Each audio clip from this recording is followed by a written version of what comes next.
For what purpose does the gentleman from Texas seek recognition? Without objection, gentleman from Texas is recognized for 1 minute.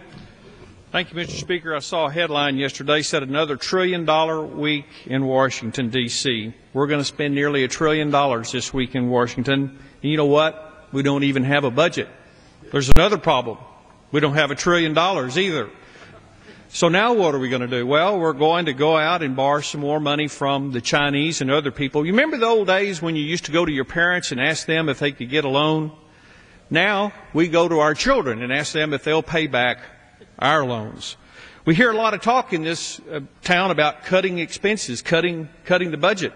Well, it'd be nice to cut a budget if we had one, but we don't.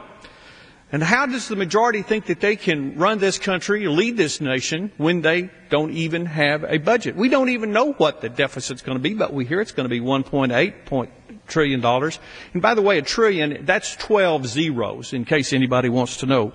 In fact, Mr. Spratt said, who's the chairman of the Budget Committee, who's supposed to bring us a budget, says that, you know, if you can't bring a budget, you can't govern. So we ask the question now, can this Democratic majority govern? For what purpose does the gentleman from New York seek recognition? To address the House for 1 minute. Without objection, gentleman from New York is recognized for